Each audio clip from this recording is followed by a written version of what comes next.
warahmatullahi wabarakatuh. Alhamdulillahirabbil alamin wa bihi nasta'inu ala umuri dunya waddin wassalatu wassalamu ala Muhammadin wa ala alihi wa sahbihi ajmain amma ba'du. Yang kami hormati Bapak Ahmad Zaini Ais SPD MPD selaku Direktur Yayasan Pelita Khairul Ummah, serta yang saya hormati Bapak Ibu Guru SDT Pelita Khairul Ummah yang berbahagia. Puji syukur mari kita panjatkan kepada Allah Subhanahu wa Ta'ala yang telah memberikan limpahan rahmat, kesehatan, dan karunia kepada kita semua sehingga kita dapat hadir dalam acara diseminasi terkait materi penerapan budaya positif di sekolah. Salawat serta salam marilah senantiasa kita sanjungkan kepada junjungan kita Nabi besar Nabi Muhammad Sallallahu Alaihi Wasallam yang selalu kita tunggu syafaatnya hingga akhir kelak nanti. Amin amin ya rabbal alamin. Saya selaku pembawa acara akan membacakan susunan acara pada siang hari ini. Susunan acara yang pertama yaitu pembukaan, acara yang kedua pembacaan ayat suci Al-Quran, acara yang ketiga yaitu menyanyikan lagu Indonesia Raya dan Mars Pelita, acara yang keempat yaitu sambutan dari Bapak Direktur Yayasan Pelita Khairul Ummah, acara selanjutnya acara inti, dan terakhir penutup. Memasuki acara yang pertama yaitu pembukaan, marilah kita sama-sama buka acara ini dengan membaca bacaan basmalah. Bismillahirrahmanirrahim. Acara yang selanjutnya yaitu pembacaan tilawah yang akan disampaikan langsung oleh Bapak Ade. Kepadanya saya silakan. Assalamualaikum warahmatullahi wabarakatuh. A'udzu billahi minasy syaithanir rajim.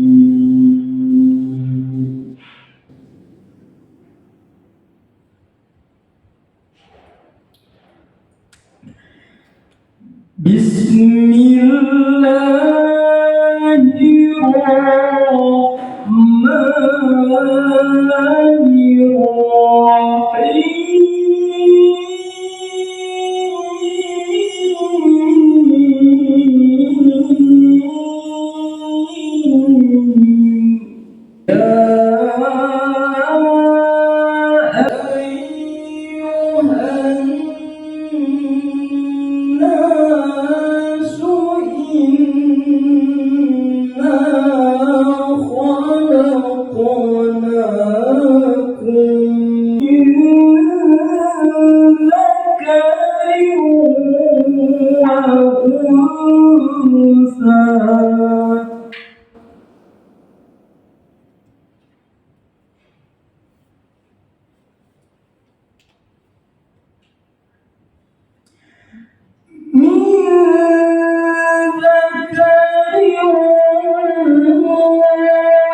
'indallahi atqakum.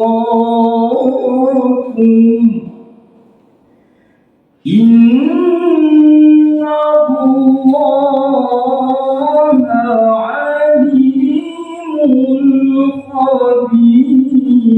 Sadaqallahul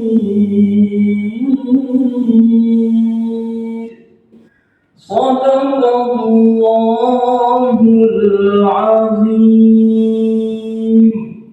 Wassalamualaikum warahmatullahi wabarakatuh.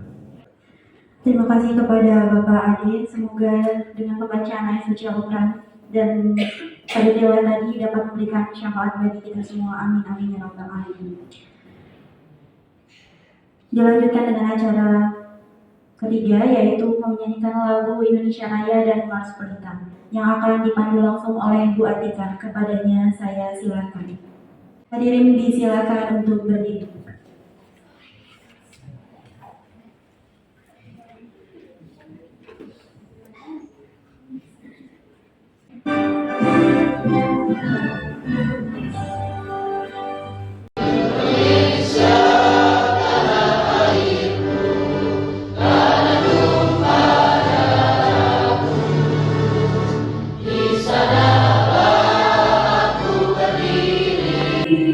Jadi pandu hidup Indonesia bangsa, bangsa dan tanah airku.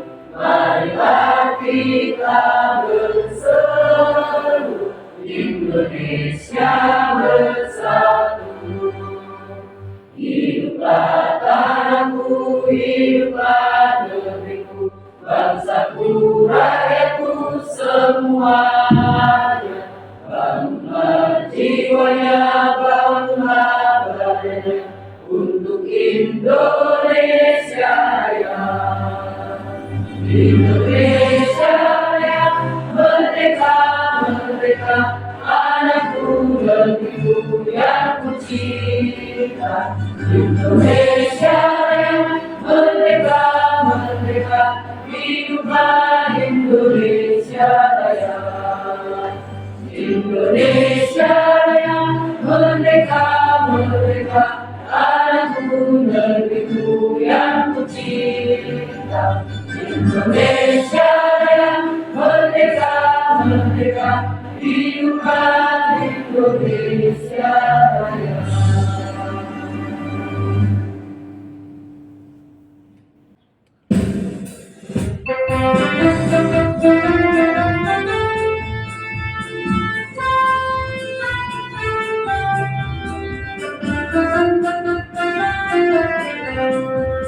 Pelitaku Qurani menciptakan generasi yang islami. Pelitaku kenabian mewujudkan generasi taat sholat. Pelitaku melahirkan generasi hebat penggiat Al-Quran.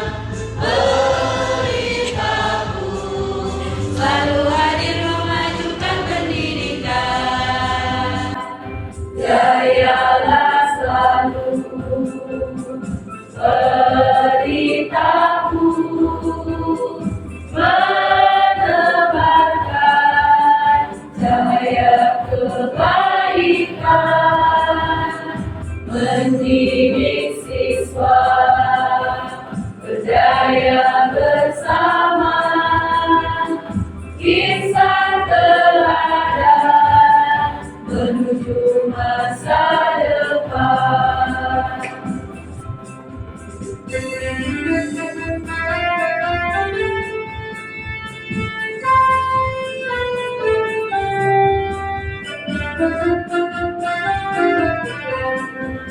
Pelitaku Qurani menciptakan generasi yang islami. Pelitaku bertabiat mewujudkan generasi taat sholat. Pelitaku melahirkan generasi hebat penggiat Al-Quran.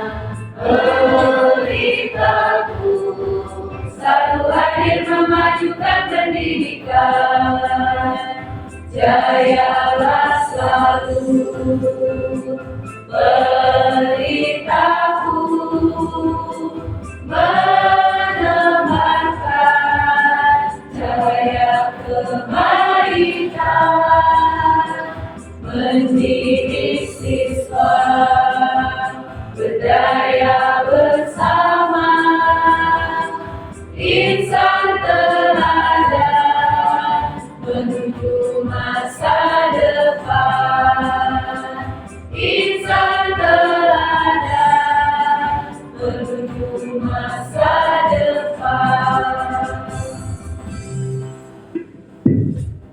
hadirin disilakan duduk kembali.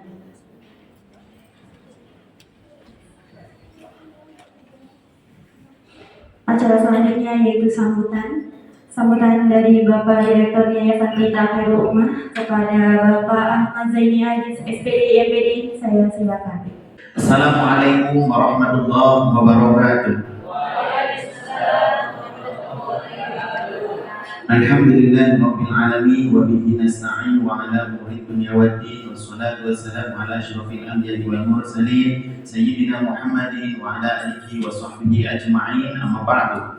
Pada Ibu Dwi Fitriani yang saya hormati, pada Bapak Soleh beserta jajaran yang saya hormati, serta Bapak Ibu Guru SDIT Pelita Khairul Ummah yang insyaallah dirahmati oleh Allah. Tapi pun alhamdulillahirrahmanirrahim, pada siang hari ini kita bisa kembali bersilaturahim, bisa kembali bertolakul ilmi. Semoga kegiatan hari ini dalam tema guru belajar pada sesi kali ini akan mendapat banyak manfaat dan berdampak untuk orang banyak. Allahumma sholawat wassalam ala tersanjungkan pada baginda Rasulullah Sallallahu Alaihi Wasallam yang kita nantikan syafaatnya di hari kiamat nanti. Amin ya rabbal alamin. Baik, Bapak Ibu guru semuanya yang saya hormati, tidak banyak ingin saya sampaikan. Yang pertama, saya mengucapkan terima kasih banyak untuk Bapak Ibu guru semua yang telah hadir pada kesempatan kali ini dalam rangka belajar bersama. Untuk saat ini adalah kegiatan diseminasi pemahaman dan penerapan budaya positif di SDIT Pelita Khairul Ummah. Ini merupakan salah satu hal yang dampak positif ya dari salah satu program yang dicanangkan oleh pemerintah, yaitu calon guru penggerak. Dalam hal ini yang mengikuti adalah Ibu Dwi Fitriani. Pada kesempatan ini ada satu hal penting yang ingin saya sampaikan kepada Bapak Ibu semua. Apa itu? Yang pertama, bahwa sekolah selalu mendukung dan mensupport Bapak Ibu untuk mengembangkan karir Bapak Ibu semuanya. Dalam hal ini seperti Bu Dwi melaksanakan calon guru penggerak, yang ini lagi prosesnya memang panjang, banyak yang dilalui. Nah, sekolah sangat mendukung dan sangat support itu. Tetapi dalam prosesnya memang butuh ngobrol. Tidak bisa sesuka hati gue, gitu, nggak bisa. Ada di antara teman-teman yang memilih banyak jalur. Ada yang S2, ada yang kemudian CGP, ada yang PPG. Kami selalu dukung gimana caranya teman-teman semuanya itu akan terus belajar. Yang bersyukur lagi kalau sampai kemudian seperti ini, apa yang sudah dipelajari disampaikan kepada kita semua supaya ada perubahan. Itu yang paling utama. Artinya pintar gak untuk pintar sendiri, tapi pintar untuk kesemuanya. Nah, mungkin hal ini perlu dipahami kepada teman-teman. Nanti kalau saya CGP, saya ikut CGP, selanjutnya bagaimana? Ya kita akan lihat. Artinya apakah terfasilitasi seperti ini dan semuanya, ya kita akan lihat. Tetapi teman-teman perlu tahu ini semua yang menyiapkan adalah duit sendiri. Ya, alhamdulillah berkolaborasi dengan teman-teman semuanya. Nah, intinya sekolah akan mendukung Bapak Ibu semua untuk mengikuti kegiatan program-program yang ada untuk menunjang karir teman-teman sebagai guru, tapi memang harus duduk bersama dulu. Jadi satu hal yang harus teman-teman pahami adalah tanggung jawab dari teman-teman semua sebagai, mungkin kalau kayak begini calon guru penggerak, satu, yang kedua ya sebagai kewajiban yang ada di Pelita Khairul Ummah ini. Sehingga sekali lagi Bapak Ibu silakan ayo terus berdampak untuk umat dengan lewat apapun, dan saya apresiasi buat teman-teman yang tetap powerful tanpa mengurangi banyak hal, walaupun pasti tidak bisa dipungkiri ya, tetap akan ada sekian persen kurang powerful dalam hal kebersamaan dengan anak, tapi insya Allah itu bisa dimaklumi lah. Maksudnya masih dalam standar batas kewajaran, kurang lebih seperti itu. Terima kasih Bu Dwi, moga-moga kegiatan hari ini akan banyak manfaatnya. Itu saja yang bisa saya sampaikan, mohon maaf. Wabillahi taufiq wal hidayah. Wassalamualaikum warahmatullahi wabarakatuh.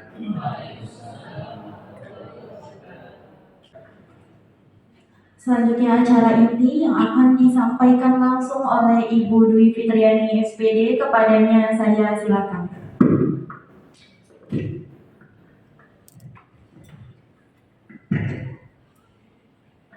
Bismillahirrahmanirrahim. Assalamualaikum warahmatullahi wabarakatuh.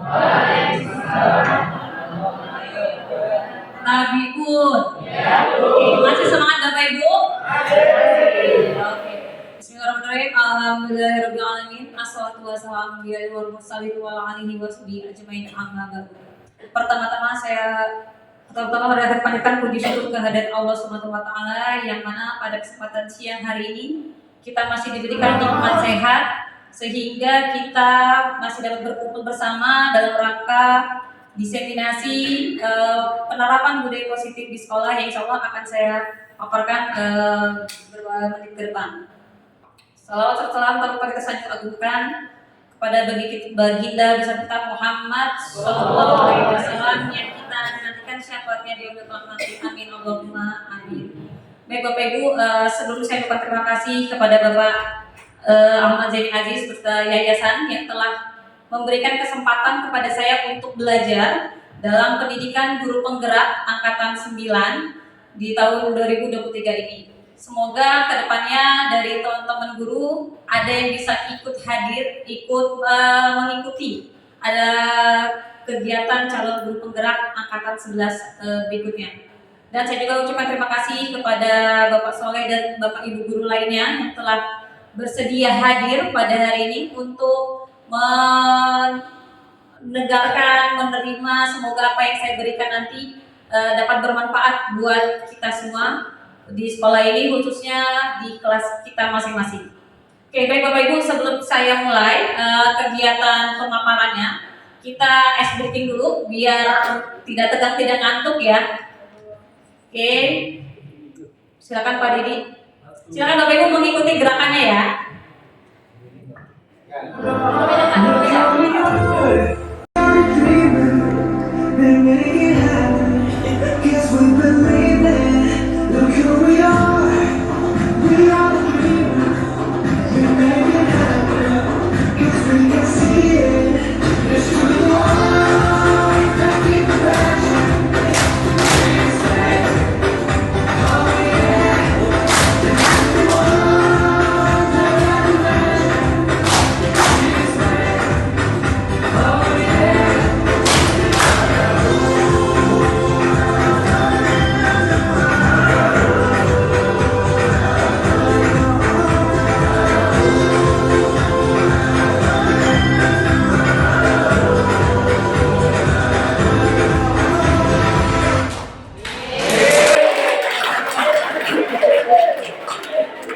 Terima kasih Bapak Ibu.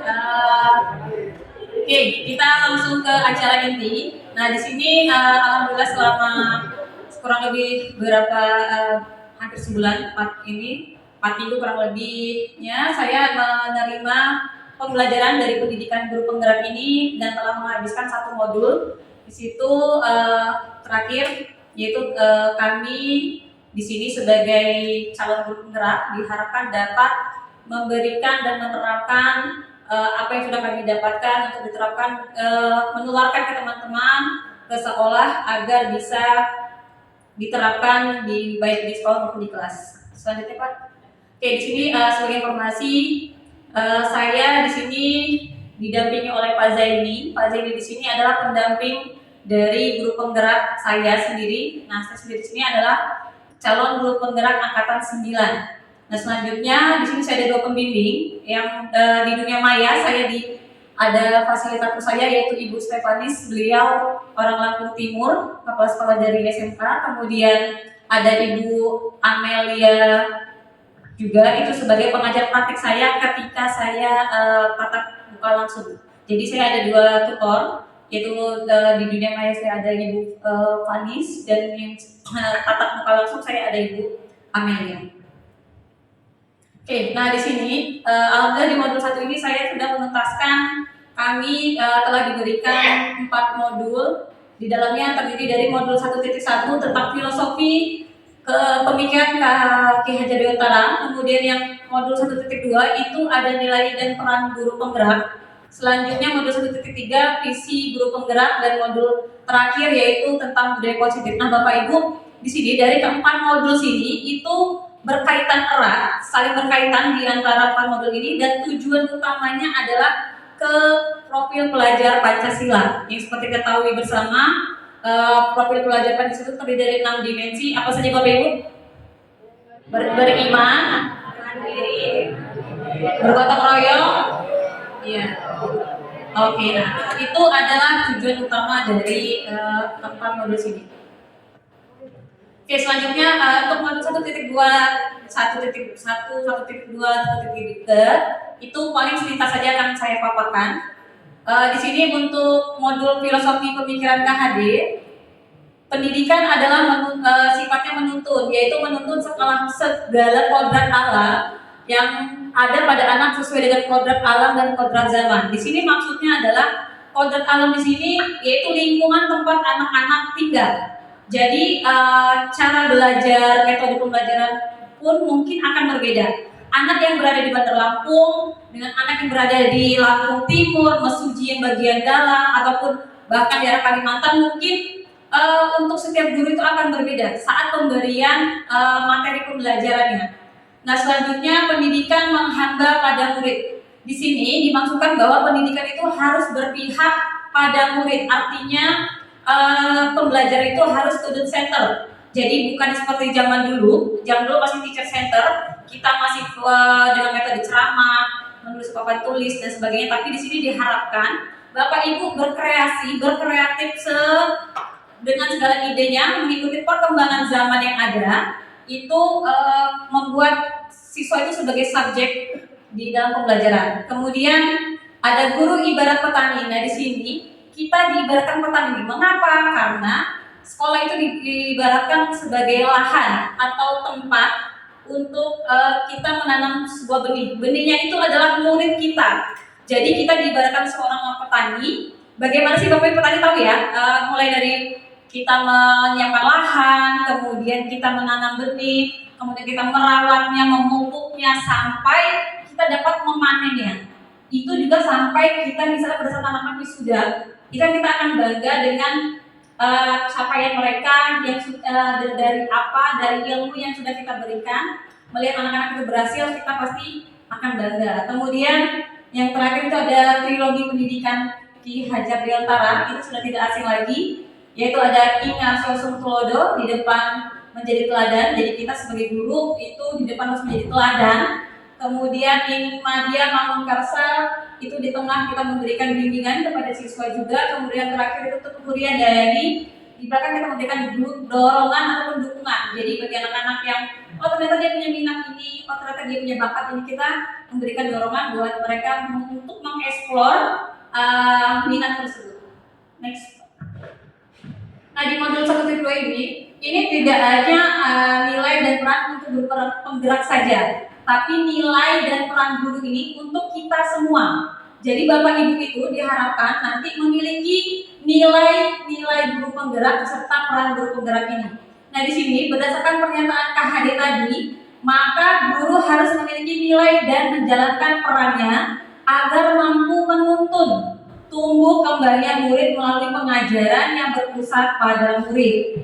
Nah, di sini nilai-nilai guru penggerak itu terdiri dari satu, berpihak pada murid. Jadi Bapak Ibu mengajar itu tidak teacher center tapi student center. Kemudian mandiri. Mandiri di sini artinya apa? Bapak Ibu mengembangkan diri Bapak Ibu untuk misalnya mengikuti seminar-seminar atau apapun tanpa ada paksaan, tanpa ada disuruh atasan. Jadi Bapak Ibu berinisiatif sendiri untuk mengembangkan diri. Oh, ternyata ada seminar ini nih, saya ikuti, ada seminar ini saya mengikuti tanpa ada paksaan. Kemudian kolaboratif itu Bapak Ibu terutama mungkin di kelas rombelnya bisa berkolaborasi, saling bertukar pikiran antar rombelnya atau lintas rombel ataupun antar jenjangnya. Kemudian ada reflektif di sini.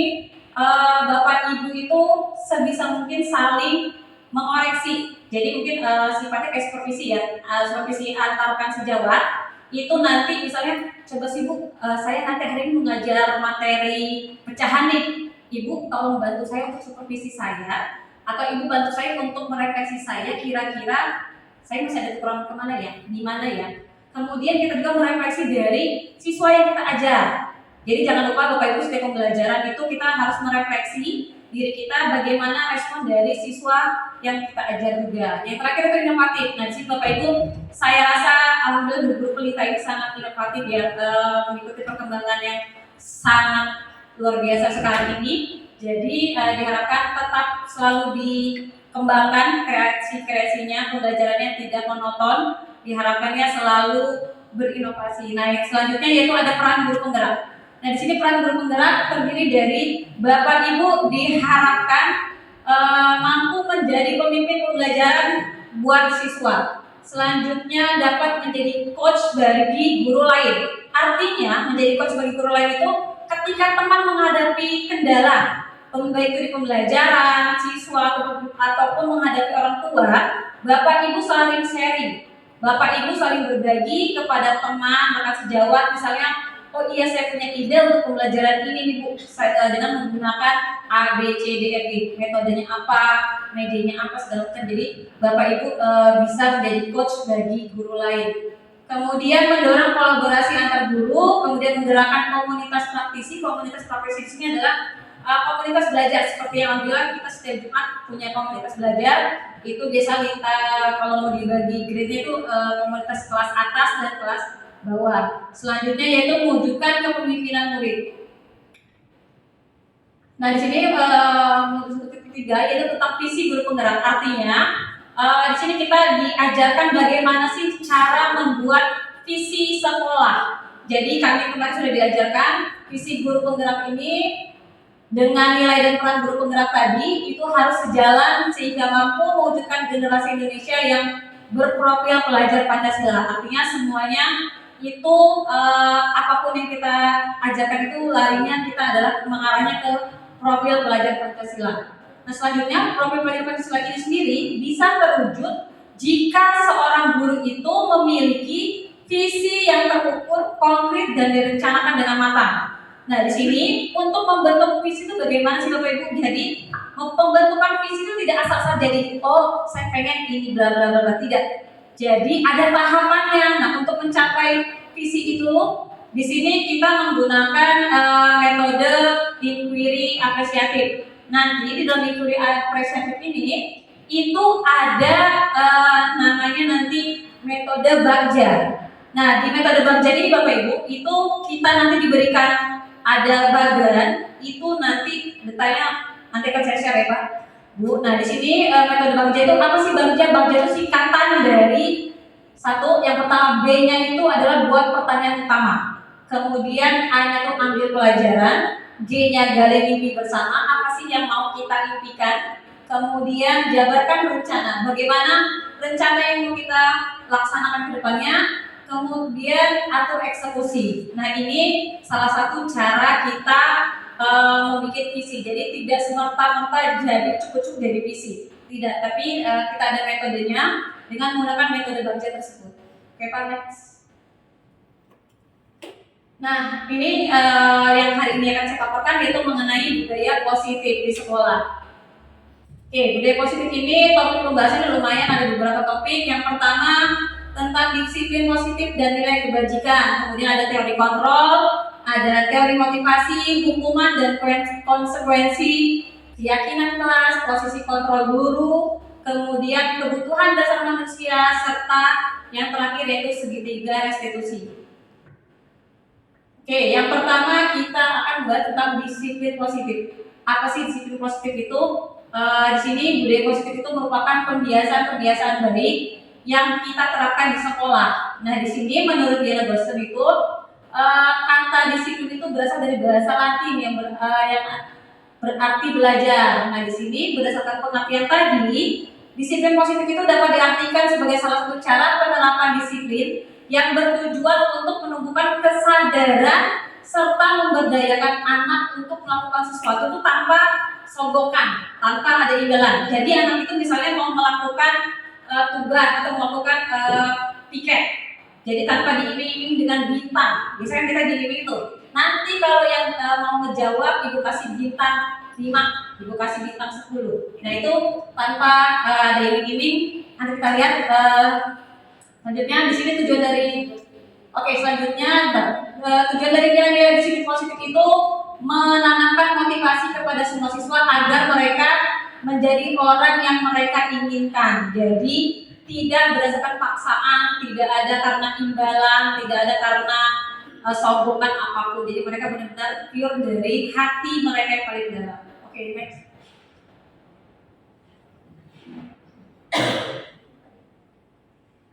Oke, di sini selanjutnya ada nilai-nilai kebajikan. Saya juga seperti nilai-nilai kebajikan apa ya? Pertamanya agak kurang lebih juga. Nah di sini Ki Hajar Dewantara maupun Dian Gosen ini mengartikan disiplin itu sebagai bentuk kontrol diri, yaitu belajar untuk kontrol diri agar dapat mencapai sesuatu yang mulia. Dan di sini nilai-nilai kebajikan ini berarti nilai-nilai yang disepakati bersama lepas itu dari suku, bangsa, dan sebagainya. Nah, di sini nilai-nilai kebajikan itu sangat banyak, tapi kurang lebih di sini ada beberapa yang saya ambil, yaitu ada keadilan, tanggung jawab, disiplin, kejujuran, bersyukur, lurus hati, integritas, kasih sayang, dan masih banyak lagi. Nah, di sini nilai-nilai ini merupakan payung besar dari sikap dan perilaku kita, atau nilai-nilai merupakan fondasi bagi kita untuk berperilaku. Nah, di sini ada beberapa contoh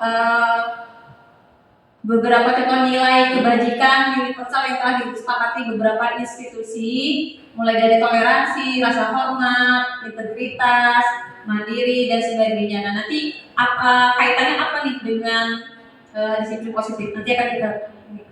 Nah, di sini nilai kebajikan ini itu tertuju pada profil pelajar Pancasila. Jadi semuanya itu tetap menyangkut ke profil belajar Pancasila. Nah, di sini mulai dari beriman dan bertakwa, itu kita lihat mulai dari akhlaknya, akhlak beragama, pribadi, kemudian dari kemandiriannya, itu melihat kesadaran peserta didik, kemudian juga bergotong royong, bagaimana mereka berkolaborasi antar teman, kemudian ada berkebinekaan global, itu mengenal dan menghargai budaya bangsanya, kemudian ada bernalar kritis, itu memperoleh proses informasi, dan terakhir ada kreatif, itu bagaimana mereka membuat karya gagasan yang inovatif. Oke, Pak.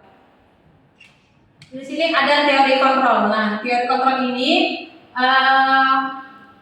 menurut Dr. William dan kemudian meluruskan beberapa miskonsepsi tentang makna. Nah, di sini ada ilusi guru mengontrol murid. Pada dasarnya kita itu tidak dapat memaksa murid untuk berbuat sesuatu jikalau muridnya itu tidak memilih untuk melakukannya. Walaupun tampaknya guru sedang mengontrol muridnya. Padahal ketika Bapak Ibu misalnya nih menyuruh siswa, kamu jadi petugas upacara ya, kamu jadi petugas bendera ya, kamu jadi ini ya. Sebenarnya itu bukan kita yang mengontrol mereka, tapi diri mereka sendirilah yang mengontrol untuk mau menjadi petugas upacara, untuk mau menjadi misalnya pembawa acara dan sebagainya. Jadi itu berasal dari diri mereka sendiri, bukan kita yang mengontrol mereka. Ya Bapak Ibu, jadi di sini untuk sama halnya misalnya kita menggenggam sebuah benda yang sangat berharga. Nah di situ ketika kita ada rayuan, ada sogokan untuk membuka si tangan ini yang di dalamnya ada benda berharga milik kita, ketika kita mau memberikan benda berharga tersebut ataupun kita mempertahankan benda berharga tersebut, itu artinya kita sudah mengontrol diri kita. Ya Bapak Ibu, jadi diri kita sendirilah yang bisa mengontrol untuk mempertahankan apa yang kita miliki. Next Pak. Kemudian ada ilusi bahwa semua penguatan positif itu efektif dan bermanfaat. Pertanyaannya, apakah setiap penguatan positif itu bermanfaat? Jawabannya belum tentu. Nah, penguatan positif itu misalnya penghargaan, pemberian penghargaan, reward itu sebenarnya belum tentu bermanfaat juga. Selanjutnya, penguatan positif itu juga seperti bujukan atau itu adalah bentuk-bentuk kontrol, sehingga usaha untuk mempengaruhi murid itu agar mengenal suatu perilaku tersebut adalah suatu usaha untuk mengontrol murid tersebut. Oke, next. Nah di sini ada 3 motivasi perilaku manusia. Yang pertama yaitu menghindari ketidaknyamanan atau hukuman. Nah yang kedua mendapatkan imbalan atau penghargaan dari diri orang lain, dan yang ketiga itu menjadi orang yang mereka inginkan dan menghargai diri sendiri dengan nilai-nilai yang mereka punya. Nah di sini dari ketiga motivasi perilaku ini maksudnya adalah motivasi tujuan Bapak Ibu melakukan sesuatu. Next Pak. Nah di sini bisa Bapak Ibu baca bahwa dalam menghindari ketidaknyamanan atau hukuman itu motivasi ini berasal dari motivasi eksternal, yaitu berasal dari motivasi eksternal ini mendorong individu untuk melakukan tindakan tertentu untuk menghindari konsekuensi negatif ataupun hukuman. Pertanyaan yang sering muncul di pikiran Bapak Ibu, di pikiran kita itu biasanya apa yang akan terjadi jika saya tidak melakukannya? Ya, kemudian yang kedua mendapatkan imbalan atau penghargaan. Motivasi eksternal ini mendorong individu untuk melakukan sesuatu itu demi mengharapkan penghargaan.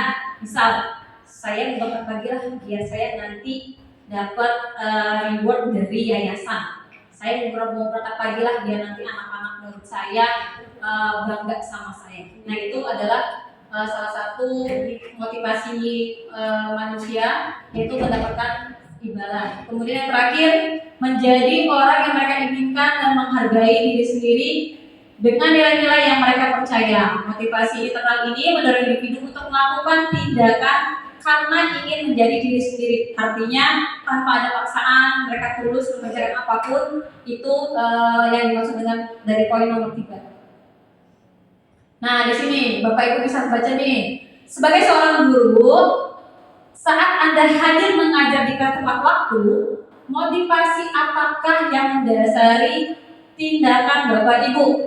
Oke, apakah pilihan yang pertama, kedua, atau ketiga? Yuk, angkat tangan. Yang milih pilihan pertama, Anda datang tepat waktu karena tidak ingin ditegur atasan. Yang kedua, Anda ingin mendapatkan pujian dari atasan. Atau yang ketiga, Anda ingin menjadi orang yang menghargai diri, menghargai waktu, menghargai diri. Jangan tiga-tiga aja, nggak apa-apa, jujur dari hati aja Pak. Jangan takut sama Pak Soleh di tempat saya ini ya. Nggak apa-apa Pak. Kita maksudnya di sini kita belajar. Jadi kalau masih ada kira-kira poin yang pasti yang nomor berapa? Tiga. Nah, kalau yang masih ada merasa di poin nomor 1 ada? Masih ada yang poin nomor 2? Ada. Oke. Nah diharapkan Bapak Ibu semuanya sekarang bisa merubah motivasi Bapak Ibu mulai dari berangkat kerja itu diniatkan lillahi ta'ala, bukan karena poin-poin yang negatif tadi. Oke, sampai sini paham? Oke, next Pak. Nah, di sini Bapak Ibu.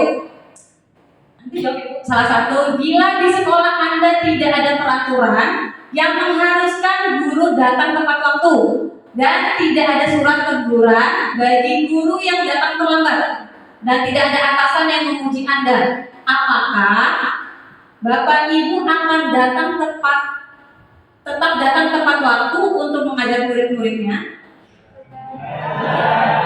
Ya enggak. Nggak yakin ini. Bapak ini gimana Bapak ini? Oh aktif ya, on time ya. Alhamdulillah. Diharapkan semuanya Bapak Ibu benar-benar melaksanakan tugas itu dengan ikhlas tanpa karena ada aturan. Jadi walaupun tidak ada aturan, tidak ada reward sekalipun, itu Bapak Ibu datang ke sekolah ikhlas mengajar untuk memberikan ilmu untuk anak-anak didik kita. Oke, next. Nah, di sini Bapak Ibu ada hukuman, konsekuensi, dan restitusi. Mungkin Bapak Ibu ada yang sudah pernah membacanya atau bahkan baru bagi Bapak Ibu. Nah, di sini dari ketiga identitas tersebut, manakah yang paling tepat menurut Bapak Ibu? Yang paling tepat nih, apakah dari ini indikator-indikatornya silakan dibaca. Indikator hukuman, konsekuensi, dan restitusi. Itu kira-kira mana yang paling tepat, mana yang paling baik menurut Bapak Ibu? Hukumankah, konsekuensi, atau restitusi? Kenapa restitusi? Bedanya apa sama hukuman dan konsekuensi? Kalau hukuman apa Bu Ayu? Oke, kalau hukuman paksaan. Bisa lanjut yang konsekuensinya? Oke, oke, next Pak. Nah, di sini Bapak Ibu, silakan Bapak Ibu bisa baca juga. Bedanya antara hukuman, konsekuensi, dan restitusi itu apa sih? Nah, di sini kalau hukuman itu bersifat tidak terencana, tiba-tiba, dan dia biasanya dia tuh melakukannya dengan satu arah. Misal, ketika ada anak yang datang ke sekolah itu menggunakan sepatu putih. Misal Bapak Ibu guru ada yang piket nih, langsung menegur anak tersebut. Kenapa kau pakai sepatu putih? Karena saya begini Pak, sepatu saya masih basah dan sebagainya. Ya udah, sekarang kamu silakan buka sepatu kamu lari lapangan sampai 10 kali. Itu kan artinya hukuman itu juga dia tanpa ada apa ya? Tanpa ada apa sih namanya? Sama anak itu tidak ada diskusinya, jadi dia langsung menentukan berdasarkan kemauan Bapak Ibu guru itu sendiri. Jadi tidak ada diskusi terlebih dahulu, dan dia tidak mau menerima alasan apapun dari anak tersebut. Itu dimaksud dengan hukuman. Nah, kalau konsekuensi itu biasanya bersifat dua arah dan sudah terencana atau sudah disepakati. Misalnya nih, kita buat kesepakatan kelas. Kalau kalian tidak memperhatikan atau misalnya bagi yang tidak mengerjakan PR, maka hukumannya menulis 100 kata apa misal. Itu sudah atas kesepakatan bersama. Namun di sini konsekuensinya itu terkadang masih dari gurunya sendiri. Jadi bukan dari kemauan murid juga. Jadi konsekuensi apa? Nanti kalau kamu misalnya tidak mengerjakan PR, konsekuensinya kamu nulis 100 kata. Itu masih dari gurunya. Tapi kalau yang restitusi itu proses kolaborasi yang mengajarkan murid untuk mencari solusi apapun masalah. Nah, di sini misal anaknya sering kesiangan terus nih, kemudian Bapak setelah di beberapa kali kesiangan, kemudian selalu datang terlambat, Bapak panggil, ngobrol berdua, tanya alasannya apa dia sampai setiap hari datang terlambat. Jangan langsung dimarahin dulu. Nah, kemudian Bapak Ibu tanya, setelah Bapak Ibu mengetahui alasannya apa, Bapak Ibu tanyakan kepada dia, kira-kira untuk kedepannya itu apa yang akan dia lakukan untuk memperbaiki apa kesalahan dia. Itu kurang lebih restitusi. Oke, next Pak. Nah, di sini ada beberapa contoh tindakan. Berikut ini merupakan contoh hukuman atau konsekuensi. Oke, yang pertama, mencatat satu sekali dalam buku kalimat saya tidak akan terlambat lagi karena terlambat ke sekolah. Yang pertama, kira-kira hukuman atau restitusi? Hukuman atau konsekuensi maksudnya?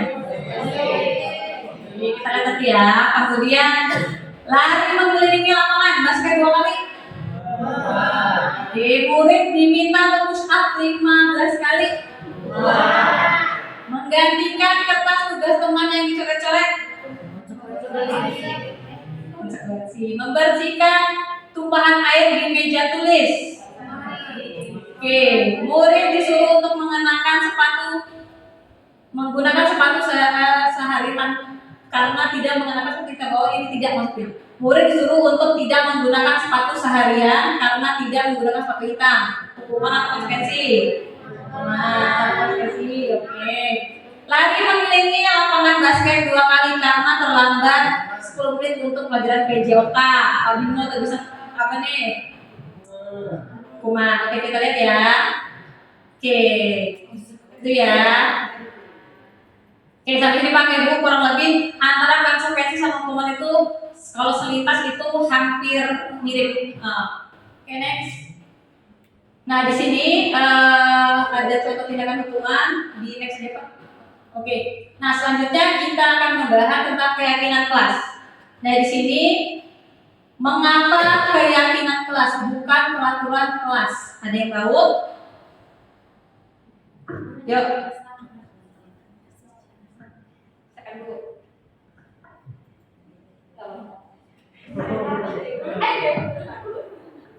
Kalau keyakinan apa? Kalau peraturan? Kalau peraturan kelas itu biasanya dari ibu gurunya yang menentukan hukumannya. Tapi kalau keyakinan kelas itu dibuat bersama-sama dengan muridnya dan semua itu diputuskan berdasarkan pendapat murid. Itu Oke, bersama-sama. beri aplaus buat Bu Ayu. Oke, terima kasih Bu Ayu. Oke, next Pak, kita lihat. Nah, di sini coba kita pahami terlebih dahulu.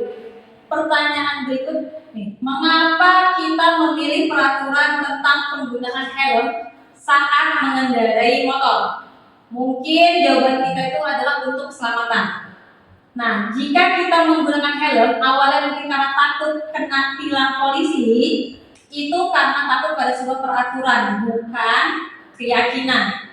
Tapi kalau Bapak Ibu menggunakan helm berdasarkan karena adanya keyakinan untuk keselamatan, nah disinilah yang artinya kita meyakini itu adalah sebuah keyakinan. Jadi kalau Bapak Ibu menggunakan helm hanya karena takut ditilang polisi atau biar saya nanti inilah sama polisi urusannya nggak panjang itu saya pakai helm aja. Helmnya yang penting nyantel aja.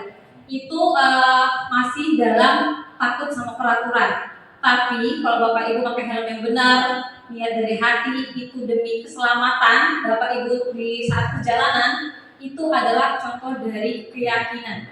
Oke, next Pak. Nah, sama arti juga dengan keyakinan kelas Bapak Ibu. Tadi benar seperti apa yang dikatakan Bu Ayu.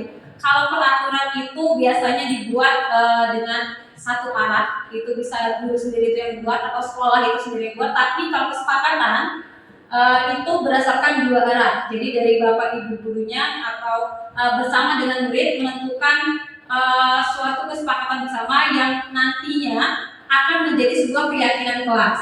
Nah, di sini keyakinan kelas ini bersifat dua arah, tadi seperti saya bilang sampaikan tadi. Kemudian sedangkan peraturan itu dibuat bersifat satu arah. Nah, di sini dalam membuat keyakinan kelas sebaiknya menggunakan kalimat positif. Di sini biasanya kita membuat peraturan, misal jangan buang sampah sembarangan. Itu peraturannya. Kalau cenderung kalimat positif apa? Buanglah sampah pada tempatnya. Jangan mengganggu teman saat belajar.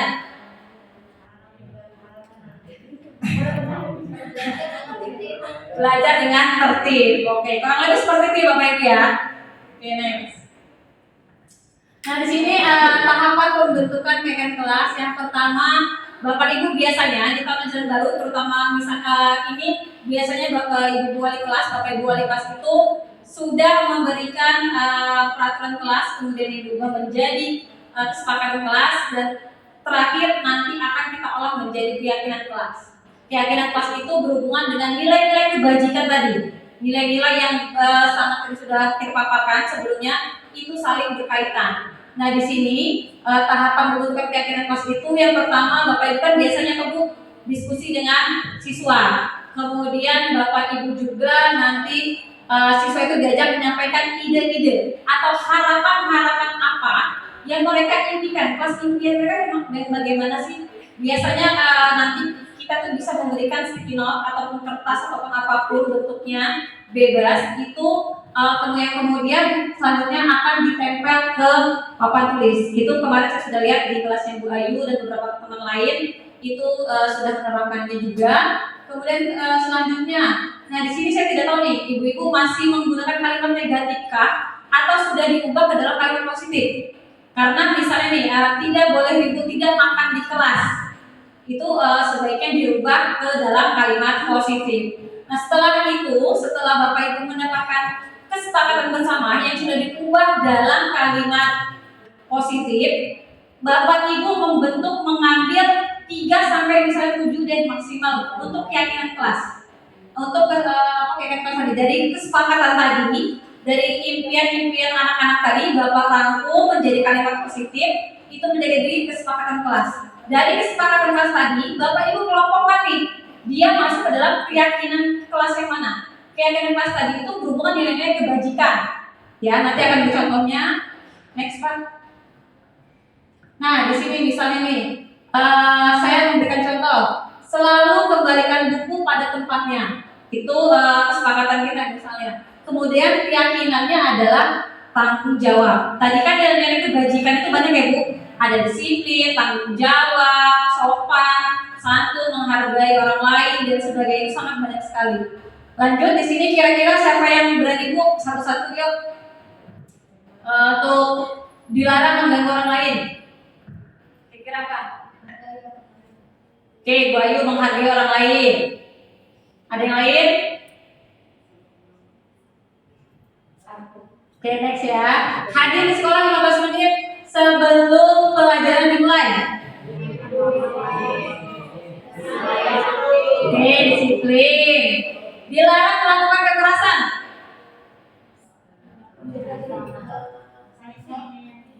Oke, saling menyayangi, menjaga kerukunan. Dilarang menggunakan narkoba.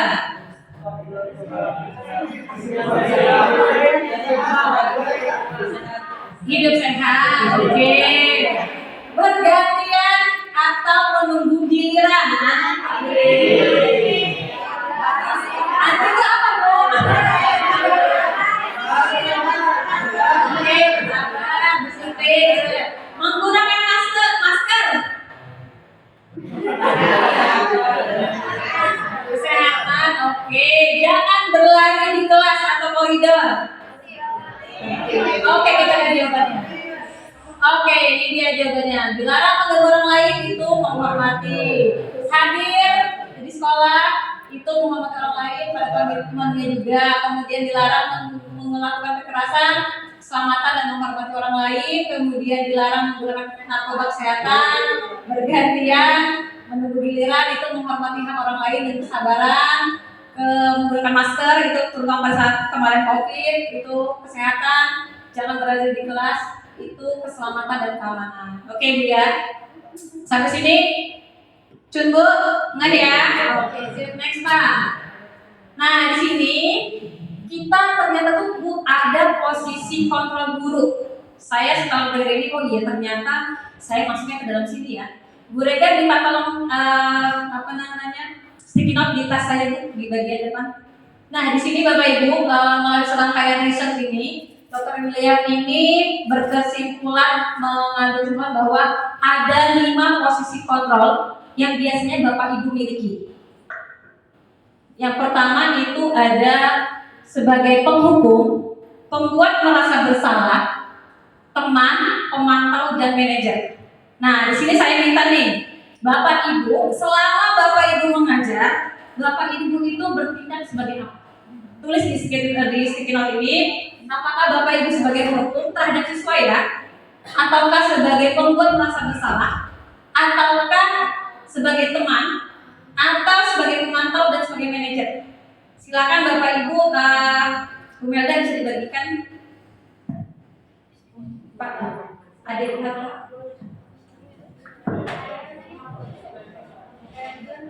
Oke, silakan Bapak Ibu menuliskan 1 atau 2 atau bahkan Bu, saya ternyata 3 saya semua tuh Bu, atau 5-5 ya Bu, ya. Silakan Bu.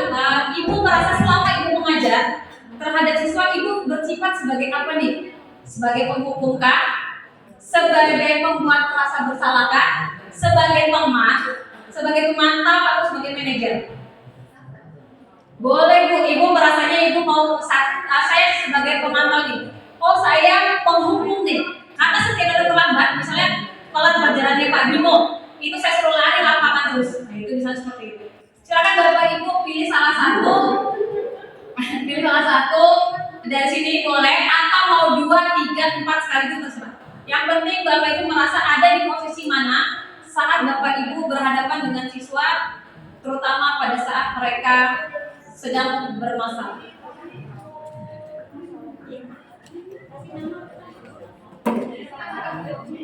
Bebas Bu,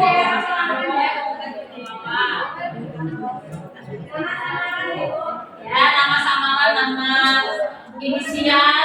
inisial Yosi, YOSI.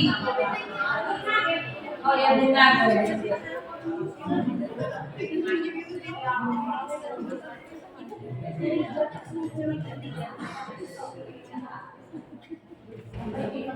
Oke, sudah.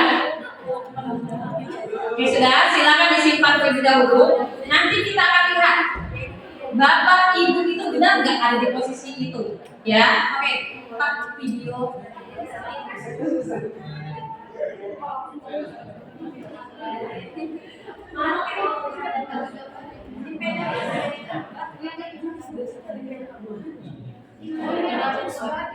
Oke Bapak Ibu, silakan disimpan skinotnya. Mari perhatikan Bapak Ibu berada di posisi kontrol dulu yang mana? Dalam penerapan sipil positif restitusi, salah satu modal yang digunakan adalah menggunakan posisi kontrol. Menggunakan posisi kontrol dalam restitusi adalah proses perjalanan seorang agar dapat melindungi. Pada video kali ini, kita akan membahas mengenai posisi kontrol yang digunakan oleh Diane Gosling dan contoh penerapannya. 5 posisi kontrol itu adalah 1. Posisi penghukum, 2. Posisi pembuat merasa bersalah, 3. Posisi teman, 4. Posisi pemantau atau monitor, dan 5. Posisi manajer. Untuk lebih memahami kelima posisi tersebut, mari kita saksikan kasus Naren yang terlambat hadir 20 menit di sekolah dan melihat bagaimana kelima posisi kontrol dalam menghadapi masalah tersebut. Oke, di sini ada ilustrasi seorang siswa yang sering datang terlambat. Mari silakan. Ini yang pertama adalah posisi penghukum. Silakan perhatikan bagaimana ibu gurunya mengatasi siswa dengan posisi sebagai penghukum. Naren, sini kamu.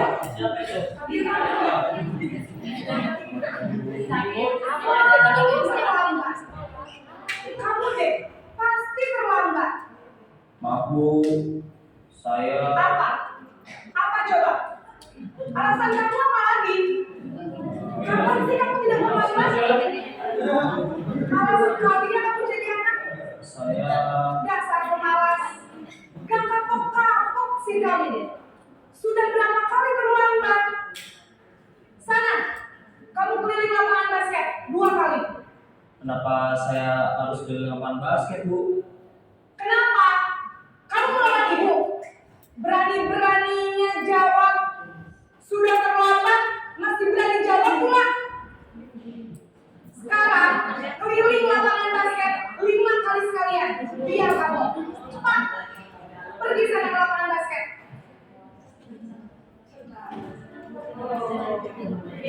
Penghukum sekarang posisi pembuat merasa bersalah.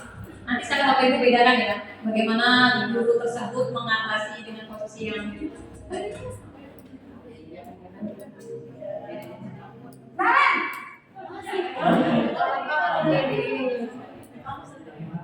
Selamat pagi Bu.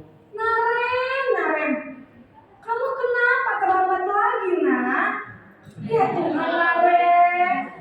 Kamu senang ya bikin ibu susah ya? Kalau kamu terlambat lagi, nanti ibu yang menjadi bapak kepala sekolahnya. Sampai tidak bisa membina kamu. Duh, gimana ini? Maaf Bu, Tunggu juga Naren.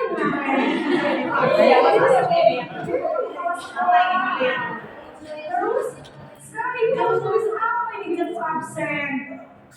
Ini kamu sudah sering terlambat loh. Ibu harus apa coba? maaf Bu, maaf sekali. Ya sudah, lain kali jangan bikin ibu susah lagi anak ya. Ibu tidak akan kuat lagi kalau kamu begini terus. Bisa jadi kuat lagi kalau ibu tidak bapak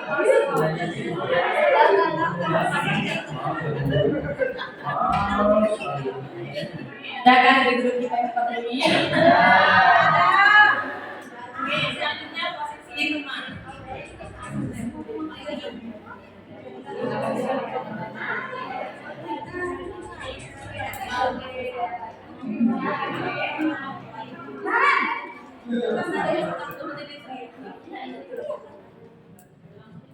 Selamat pagi Bu. Wah, sudah jam berapa ini nak? Siapa yang pernah seperti ini? Kamu malah menyalahkan ibu kamu. Kamu bukan anak yang larinya paling kencang. Kok terlambat sih? Iya Bu, saya memang terlambat banget tadi. Jadi biarpun saya lari kencang, tetap gak kekejar Bu. Ya sudah sana, nanti lain kali larinya lebih kenceng lagi ya, biar gak terlambat lagi. Bikin seneng ibu, demi ibu.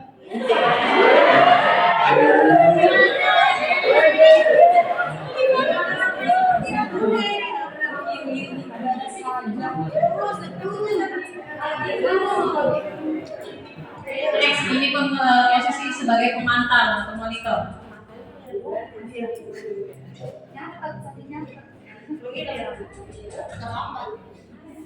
Naren,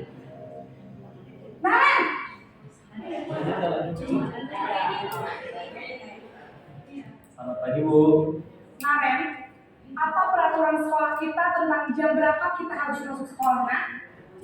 Kita harus di sekolah jam 7 Bu. Iya betul, sekarang sudah jam 7.20. Naren sudah tahu konsekuensinya jika terlambat hadir. Paham Bu? Saya harus tinggal kelas pas jam istirahat selama 20 menit. Iya benar, konsekuensinya demikian. Jadi nanti jam 9.30 pas istirahat, kamu harus tinggal di kelas, kerjakan tugas tambahan untuk ketertinggalan kamu, ya? Baik Bu. Oke, yang terakhir posisi manajer.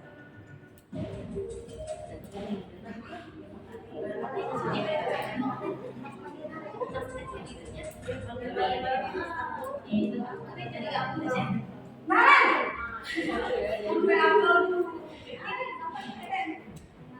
Selamat pagi Bu. Selamat pagi Naren. Maaf Bu, saya terlambat. Iya, sekolah masuknya jam 7, sekarang sudah jam 7.20. Jadi sekarang bagaimana ini Naren? Maaf Bu, saya lupa setel alarm saya semalam. Baiklah, menurut kamu, keyakinan sekolah yang mana yang perlu kamu tingkatkan? Menghargai diri sendiri dan orang lain mungkin ya Bu. Setuju.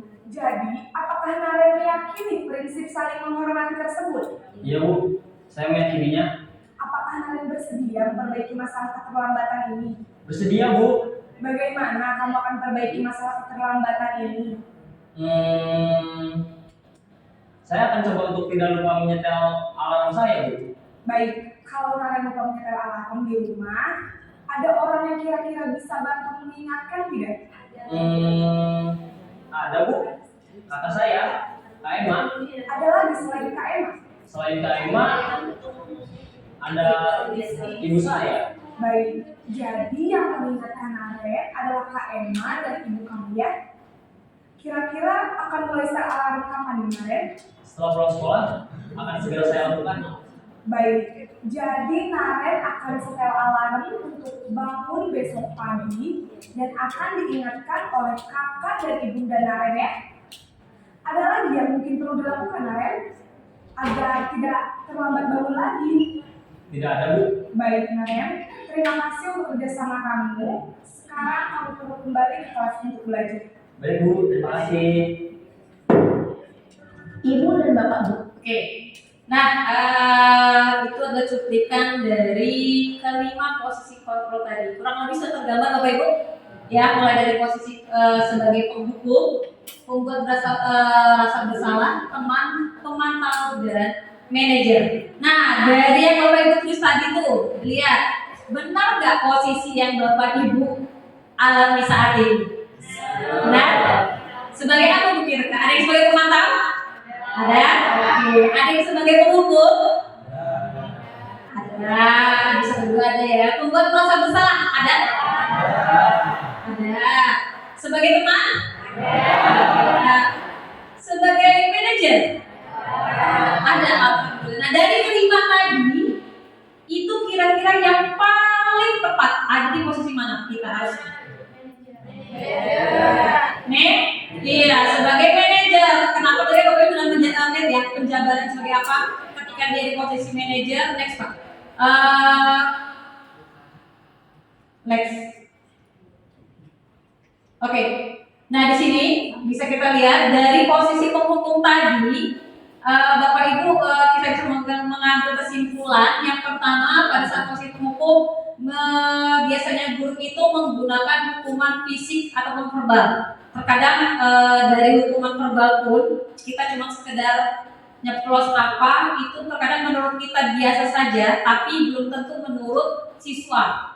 Ya, kemudian yang kedua menggunakan nada suara tinggi. Tadi ya Bapak Ibu ya, di contoh di video tadi ibu gurunya contohnya menggunakan dengan nada tinggi, kemudian dengan bahasa tubuh yang dengan mata melotot, kemudian memang biasanya dengan menghardik dan sebagainya.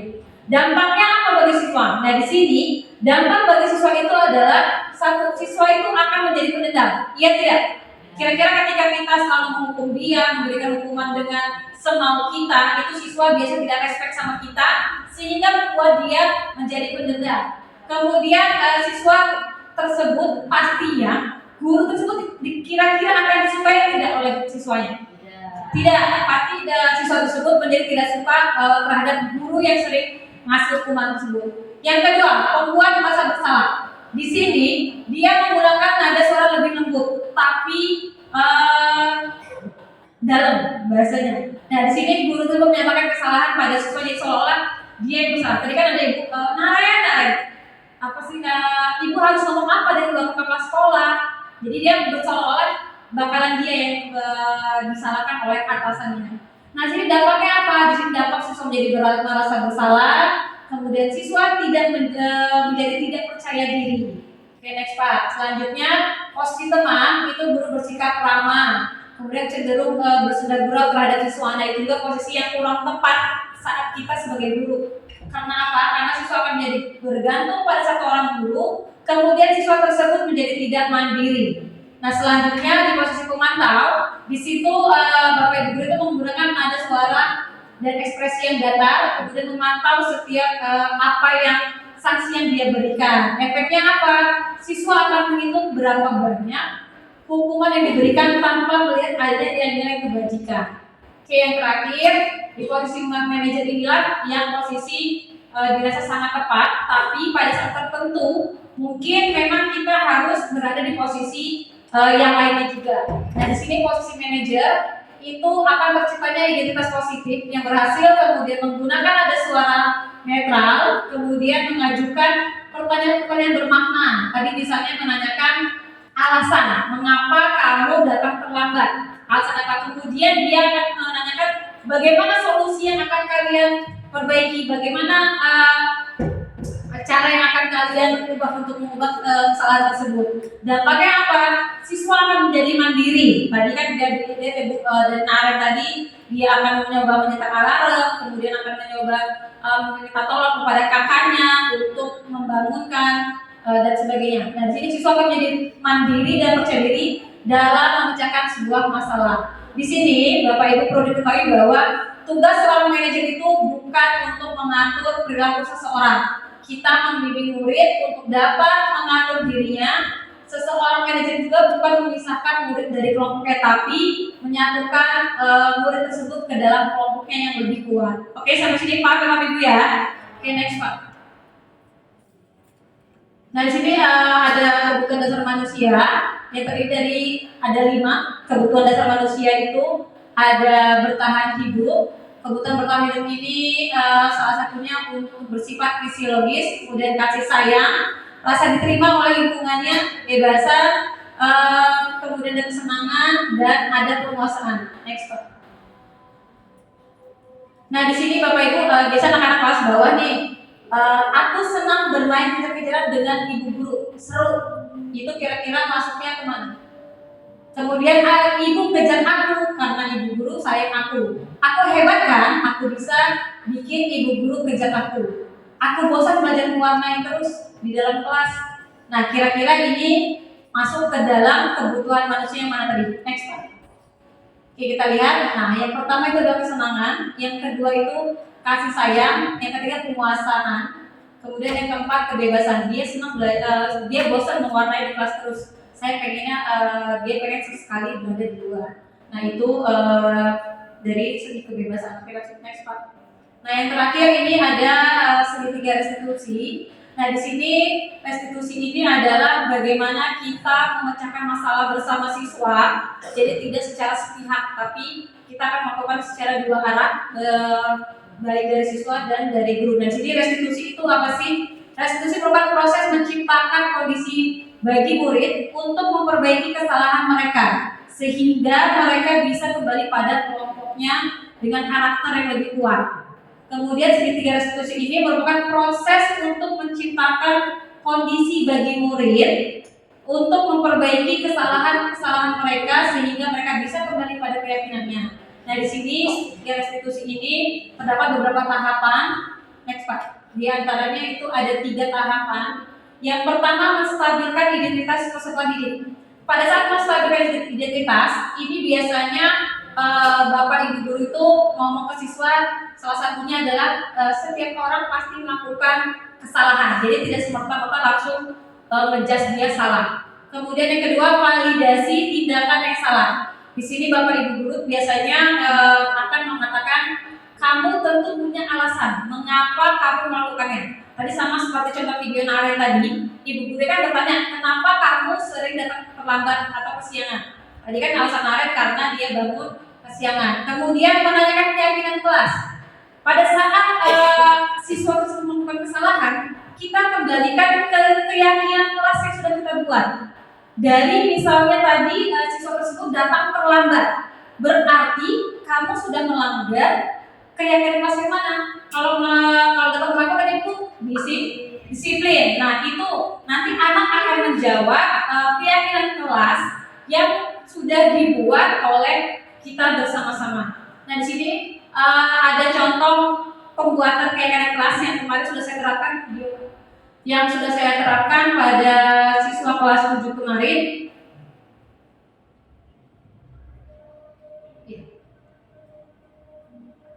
Guru dan siswa. Nah, di sini saya membuat sebuah keyakinan kelas bersama siswa kelas 7.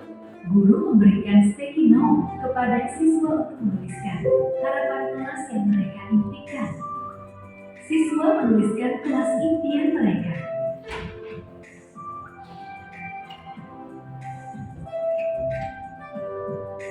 Di sini mereka menuliskan kelas impian apa yang mereka harapkan, kemudian mereka menempelkan sticky note tersebut di papan tulis. Yang selanjutnya nanti dari harapan-harapan mereka ini akan kami bentuk menjadi kesepakatan kelas selanjutnya. Membacakan harapan dari masing-masing siswa. Setelah dibacakan, nanti dari beberapa harapan siswa akan dibentuk Akan dibuat menjadi kesepakatan kelas dalam bentuk kalimat positif. menjadi kalimat positif.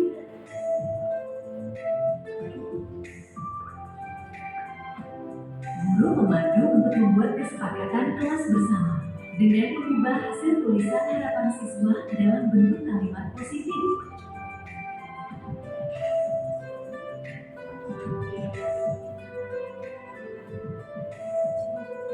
Guru bersama siswa membuat keyakinan kelas berdasarkan kesepakatan kelas yang sudah dibuat.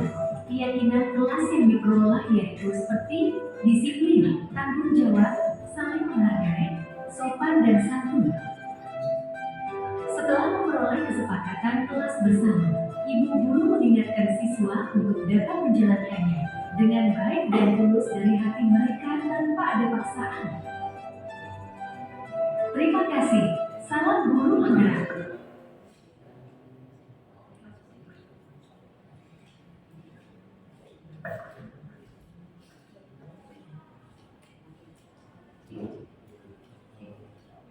Oke Bapak Ibu, demikianlah beberapa pemaparan yang saya sampaikan. Semoga sedikit banyaknya apa yang saya sampaikan sedikit mengena buat Bapak Ibu. Ada yang bisa diambil hal positif dari apa yang saya paparkan tadi, dan harapannya Bapak Ibu bisa menerapkannya baik itu di sekolah, khususnya untuk kelas Bapak Ibu sendiri. Nah, di sini saya mengutip dari pernyataan Stephen R. Covey ini. Bila kita ingin membuat kemajuan perlahan, sedikit-sedikit ubahlah sikap atau perilaku kita. Namun, bila kita ingin memperbaiki cara-cara utama kita, maka kita perlu mengubah kerangka acuan kita. Ubahlah bagaimana kita melihat dunia, bagaimana kita berpikir tentang manusia, ubahlah paradigma kita. Skema pemahaman dan penjelasan aspek-aspek tertentu tentang realitas. Demikian yang dapat saya paparkan. Saya akhiri. Wassalamualaikum warahmatullahi wabarakatuh.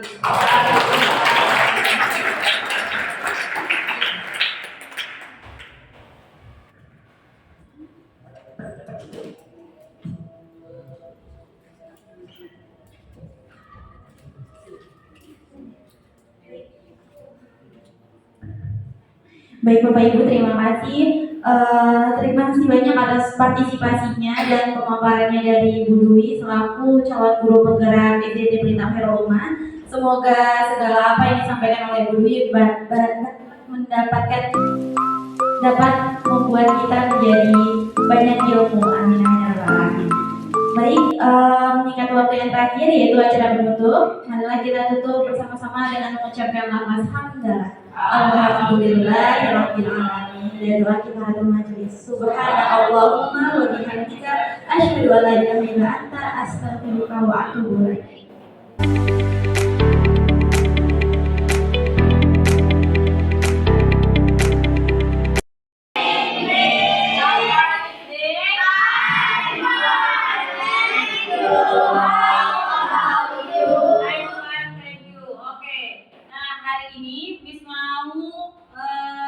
Mengajak anak-anak guru untuk mereview kembali peraturan kelas yang sudah dibuat sama yang awal bulan kemarin. Kita mereview peraturan itu apakah sudah berjalan atau stagnan saja atau tidak dijalankan. Oke? Budi minta waktu sebentar sebelum belajar, minta waktunya untuk mereview peraturan kelas tadi. Nah, dari peraturan kelas itu kita akan membentuk keyakinan kelas. Nah, sekarang Budi mau minta teman-teman semuanya itu silakan nanti menulis peraturan kelas atau kesepakatan kelas apa yang kalian harapkan dari selama nanti untuk semester sampai semester akhir nantinya. Ya, di review dari peraturan yang sudah ada, itu di review kembali. Oh, di kelas kita nggak boleh seperti ini, nggak boleh seperti ini, harusnya bagaimana? Itu silakan kalian tulis sebanyak mungkin, boleh 1, 2, 3, 5 atau berapapun, silakan kalian tulis peraturan kesepakatan kelas seperti apa yang kalian inginkan, kondisi kelas seperti apa yang kalian inginkan yang sehingga buat kalian nyaman berada di sekolah, berada di kelas, sehingga kalian itu kalau mau bersekolah bersemangat. Saya pahami? Ya. Guru dan siswa mereview atau merefleksi kembali peraturan yang dibuat pada awal tahun ajaran. Guru memberikan sticky note kepada siswa untuk menuliskan harapan kelas yang mereka impikan. Siswa menuliskan kelas impian mereka.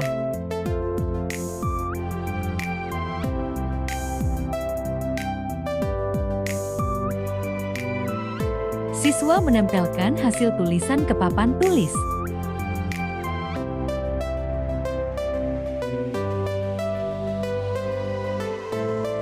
Harapan siswa sebagai acuan, kesepakatan kelas yang kemudian dijadikan keyakinan kelas. Kesepakatan kelas, peraturan kelas yang diinginkan, kesepakatan yang pertama, tidak boleh manggil nama orang tua. Oke. Nanti dari semua aturan ini akan kita rangkum di sini. Boleh mengejek teman, tidak boleh ya, karena itu salah satu dari bullying. Kemudian tidak membuli teman, kelas harus rapi dan bersih, ya enggak? Ya. Aman tidak kalau kasih rapi dan bersih? Aman. Guru membacakan harapan dari masing-masing siswa. Guru menjelaskan dari harapan ini akan dibuat menjadi kesepakatan kelas dengan mengubah menjadi kalimat positif.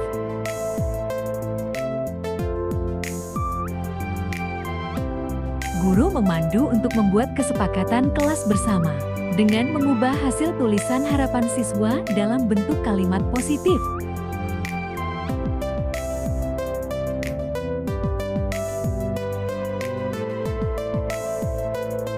Guru bersama siswa membuat keyakinan kelas berdasarkan kesepakatan kelas yang sudah dibuat.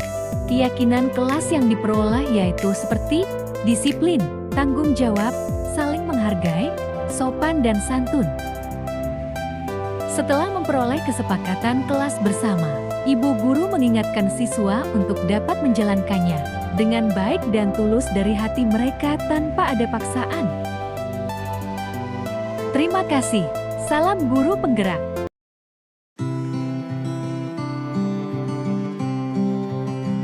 Assalamualaikum warahmatullahi wabarakatuh. Terima kasih kepada Ibu Dwi Fitriani yang telah memberikan materi diseminasi yang begitu luar biasa. Awalnya saya menganggap posisi kontrol guru ini sebagai teman itu adalah posisi paling baik.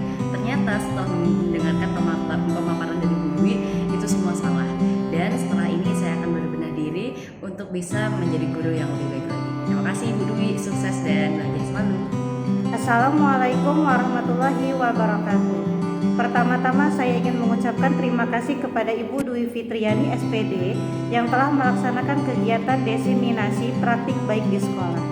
Dengan adanya acara ini, membuat saya merefleksikan diri bahwa di tahun ini saya telah membuat kesepakatan kelas yang bersifat konsekuensi. Tetapi kesepakatan kelas tersebut masih menggunakan kata-kata negatif seperti tidak membuli teman, jangan mengganggu teman, seperti itu. Di tahun depan akan saya buat keyakinan kelas dengan kalimat yang positif. Saya juga merefleksikan diri saya bahwa ternyata posisi saya terhadap siswa adalah sebagai pemantau. Di tahun ini saya akan belajar pelan-pelan untuk menjadi manajer bagi siswa saya, agar kelak siswa saya menjadi pribadi yang lebih kuat, tangguh, dan bertanggung jawab lagi. Terima kasih. Wassalamualaikum warahmatullahi wabarakatuh. Assalamualaikum warahmatullahi wabarakatuh. Saya Rika Tiarasari, guru kelas 1 SDIT Pelita Khairul Umma.